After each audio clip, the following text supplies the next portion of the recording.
I want to talk to them about what's important, and that is your relationships.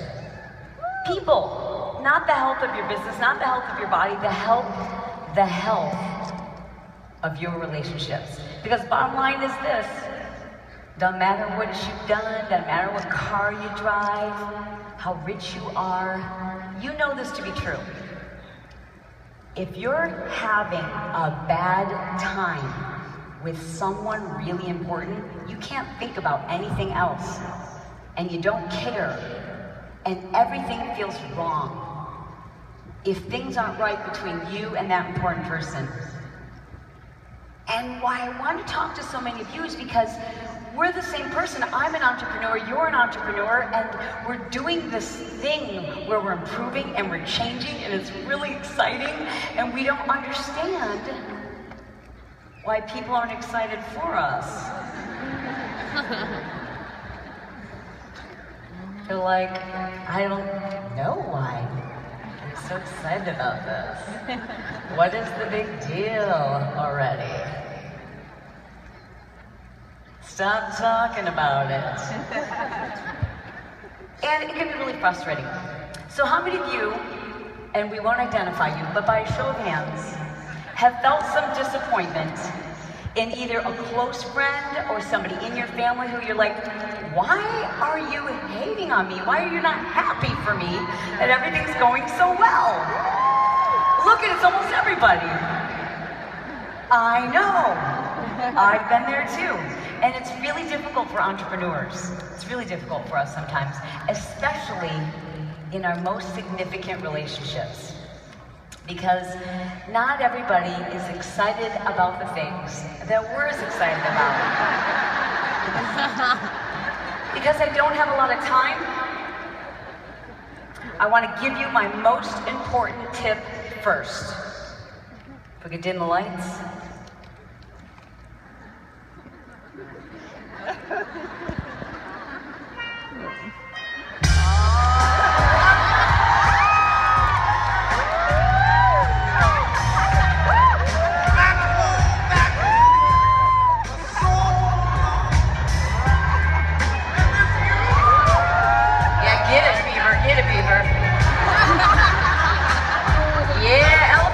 Love. Let's get it on. Seagulls need love. Let's get it on. Come on, everybody. Cockroaches need love. Cockroaches need love. I love you. Everybody needs love. So my very first tip is you need to have more sex. Just write that down. Thank you.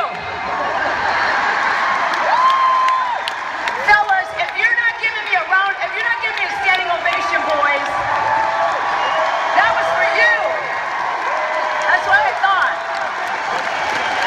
You can stop telling me Tony's your favorite trainer. Now I'm your favorite trainer. Ladies, you gotta have more sex. There, I said it. Jeff Hill is like freaking out right now. Let's picture my husband and I in a very happy moment. We have been together for 25 years. We've been together for 20. I've been an entrepreneur all my life. We started doing business together about 16 years ago. The first 10 of that were not good. But I always said, my family's my priority, family's my priority. And so he's helping me with my business. And we're working on my business. And he would say, oh, well, I help my wife with her business. And so what I wanted to title today's presentation for you is From Mine to Ours. And not just using that word, but to truly understand how my life is so much better now because I've learned to get out of my own way, and I've learned how to rely on him, to recruit him, to need him, to embrace him, to be stronger together, and to truly honor him, not in my word, but in my actions. And because of that, we've changed everything. Many of you know we don't own an apparel company anymore. We don't own a certification company anymore. We don't have 70 area promotion directors all around the country that I still love. We don't have 25 employees. We have a small little team, and they're fun. They're not normal. This is our team. This is what we run Team Johnson with. Look at how happy Brett is. And we take prom photos together. The one thing he's had to learn to deal with is that I don't just take one photo. It's like pose and pose and pose and pose. But what's really difficult for many of us to understand is like, why are people not happy for me? If I'm doing this really cool thing now, and I've started a new business, I don't understand how suddenly we're not getting along, and you're acting like a jerk. And that can be the husband or the wife, the boyfriend, the girlfriend. Sometimes it's your best friend. Sometimes it's your mom. And then suddenly people just start acting rude. And it doesn't make sense because this is the person you fell in love with. Remember when you used to wake up together and you both had good breath and you thought maybe you'd get married, and you'd lay on his arm. Remember that? And he would say, "Are you comfortable?" And you'd go, "Yes," but you weren't. And you'd say to him, are you comfortable? And his whole left side of his body has gone numb, but he's like, "I'm comfortable." And then you pretend you want to fall asleep like that, which you don't. And then you get married and you think, "Oh, this is going to be good. This is going to be good." And we're excited about our life together. And we know that change is going to happen because we're planning change together. Like, let's do some cool things together. Our life is going to change, but we're doing it together. We're both on board for this. This is going to be hard. Like, having a kid is going to be hard. And maybe you going back to school is going to be hard. And maybe if we move, that's going to be hard, but we're doing it together. It's mutual change, so we're both really excited about it, but it's still hard. And sometimes it's really hard. And sometimes we grow apart. But the biggest distance happens when change happens and both partners didn't mutually agree to it. Like, one person just decides to get better, and you both didn't mutually agree to it. And then suddenly it feels like you're growing apart and you're living in the same home and you're supposedly sharing the same interests and priorities, but things get crazy. And this is the one thing that can destroy, and does destroy, most marriages. Any guess what that is? It starts with an L. Any guess? Laundry. Just kidding. Well, it's one of those things sometimes. It does start with an L. But life can just destroy relationships sometimes because we keep going so fast and we keep talking, we keep speaking our priority, but not living it. My family's number one, but I haven't got off my phone in 12 hours. I do this for my family, but I have no time for them because I'm super busy making money for my family. My family's most important, but I haven't seen them. I've been locked in a room with the door closed going, "Can you keep it quiet? I'm on a coach call."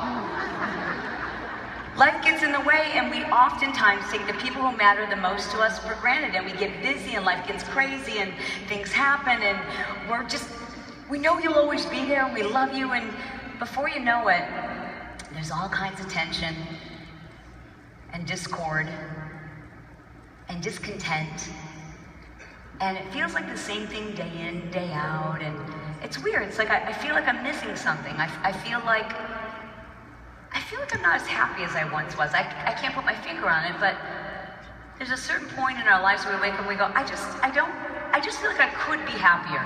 Raise your hands if at one point in your life you've thought to yourself, I think I could be happier.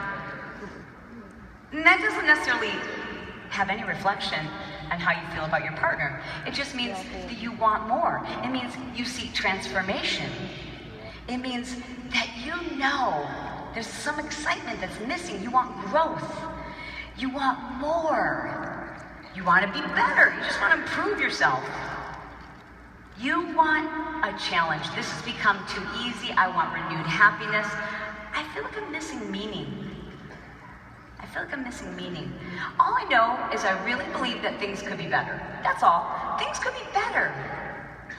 Raise your hand if you believe things could be better even from where you're at right now. I mean, that's what we all have in common. Do you know that some people don't believe that? Some people are just totally happy with their boring, awful lives. And it's because they don't think it could be better.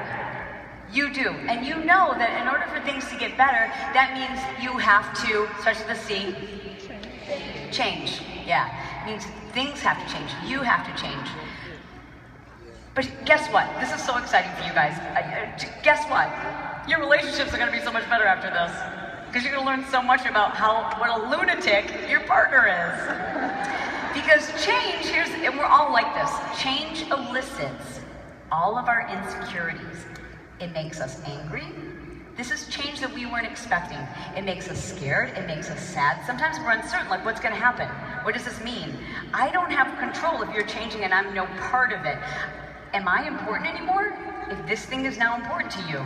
What if I fail? What if I fail you? What if you fail? What if I'm not good enough now? What if everything takes off for you and then I'm inadequate? What if you want me to help you? What if you want me to be your partner, but suddenly you're better and now I feel inadequate? That's what we feel when it's change we weren't anticipating. Every one of you probably worked for a company where they've come in one day and said, okay, things are going to change. And you're like, I don't like this. I don't even know what it is, but I don't like it. Because we don't like change. And here's why. Read this definition with me. Change, look at that. Change means to make or become different. Change means to take or use another instead. Now close your eyes and think about your significant other or a very important person in your life. And I want you to think about these words. They are going to become different. Keep your eyes closed. They are going to take or use another instead of. How do you feel? Insecure, angry, concerned, all of these things. That's what change does to us. Open your eyes. But isn't change growth? It is, right? Are they coaches? Are those coaches? And isn't growth a good thing? Yes. I would think so. But growth can also be scary for the people around us. Even when we know things are going to be better, it can still scare us a lot. And here's why. Because when you change, it's going to make me feel different about my relationship with you. I feel different about who I am now. Looking good, Caitlin. Look good. So even when it's change that you want, change that you know is important, if the person who's in the driver's seat isn't talking to the person in the passenger seat, it can be pretty dang scary, and that's how people grow apart. But there's good news!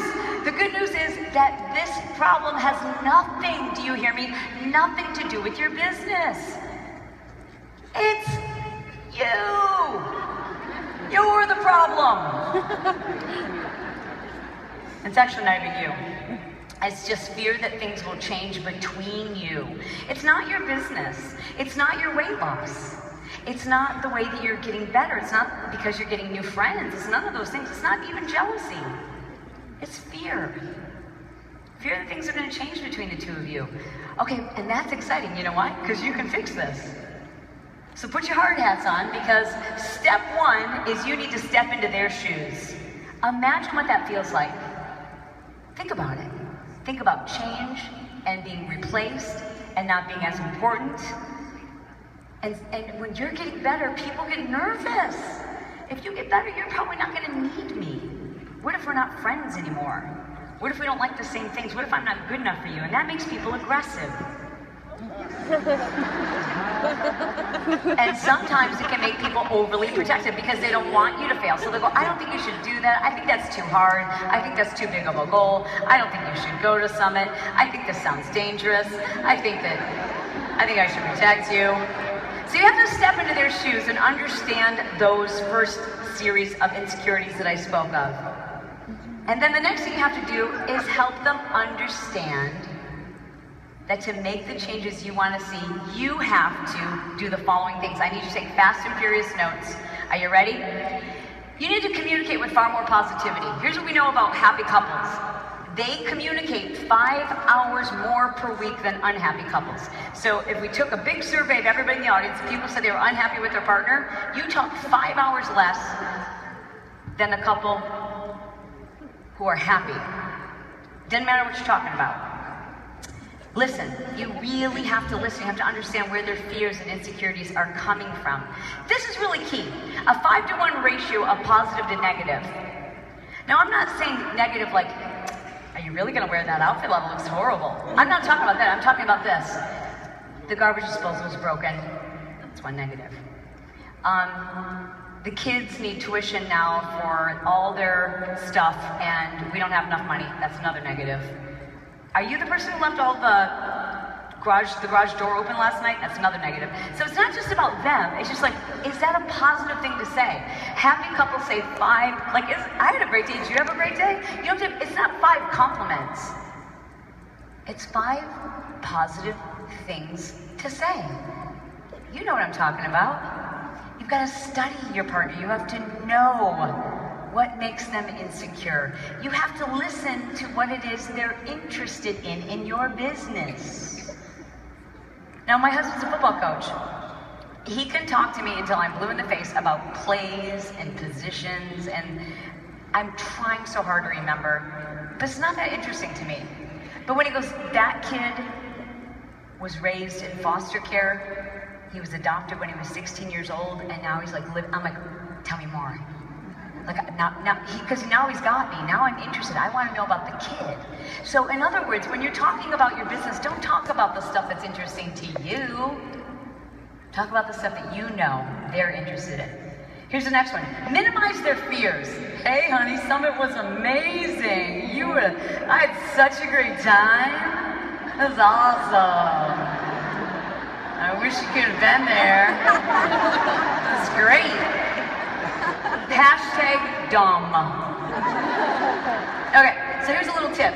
If you came without your significant other, go home and just love on them and say, thank you so much, you made this possible, and don't even talk about this. Like, until they come with you, there's no need for you to try to explain it. Minimize their fears. Use common sense. Does that make somebody feel secure? This is what my husband and I do. We ask ourselves, would this make us feel more secure or less secure? We have rules. We have rules and principles that we keep in our marriage that allow us to feel secure. It's just treating the other person exactly the way you would want to be treated. It's the golden rule, right? If you wouldn't want that to happen, don't do it to your spouse or your partner. Minimize temptations. Make your partner feel secure. No one can read your mind. They don't know what you need. But you need to figure out what they need. Everybody wants to feel needed. You will get along so much better with your partner if you just take that away. You understand that everybody wants to feel needed. Everyone wants to be asked to the dance, even if you know they're not available, they still want to be asked. And lastly, you need to have more sex. Yeah, a lot more sex. A lot more sex. Couples who have sex 1 time a week report being 26% happier than couples who have sex once a month. Couples who have sex up to 4 times a week report that they're 46% happier. And I don't know what it is for 7 days a week, but I assume it's going up. Speak highly of your partner. It's so uncomfortable to be around a couple who one is correcting the other, so that they're like, oh, you're making me look bad, so they correct them. No, you look bad now. We know it's his opinion or her opinion. You just make everybody else uncomfortable, and you make us feel like you don't love him or her, and so just speak highly of your partner, and then recruit them, because they have your opposite strengths. That's why God brought you together. They are strong where you are weak. Together you are better, and everybody wants to be needed. It's letting your partner know that you need their strengths instead of demanding them or nagging them. And it takes time. You have to invest time. Time means you have to spend time together. Do you get that? It doesn't mean that you're doing date night once a week. It means you actually have to spend time together. And you have to behave, not just state your priorities. Anyone can do that. but live in accordance to your priorities. You have to make each other your priorities. You are better together. Everyone wants to feel needed. And listen to me, closeness requires time. You have to spend more time together. Uninterrupted time, without your cell phones, without your laptops, without everything else. And word choice matters. If I can give you one piece of advice, it is to stop saying, my business. It's our business. Because you couldn't do this without your partner. You're not your best without your partner. And you're so much better with your partner. Consider how your partner wants to feel taken care of. What role did they step into the marriage or into the relationship with? And remember what's most important to both of you. Because if all of this goes away, all the money, all the opportunities, the accolades, and you still have the people who matter most to you, isn't that really all you need? So then why do we work so hard on our bodies and our businesses? And we keep saying, I'm too busy. He's my priority, she's my priority. But I'm still spending all this time on my business and my body because I want to be happy. I want to be happy. But that's not going to make you happy. Relationships make you happy. And behavior is contagious. So be very careful who you spend your time with. Because certain people make certain things okay. And that's not okay. And sometimes there's such a wedge between the two of you that you feel like it's pointless. It's hopeless. I've tried for so long that I didn't care anymore. And I don't know if marriage or relationships are 50-50. I don't think they are. I've been in one for a long time, and there's rarely a day when we are 50-50. It's like 75-25. It's like 90-10. You know, we're always shifting roles, and that's how it should be.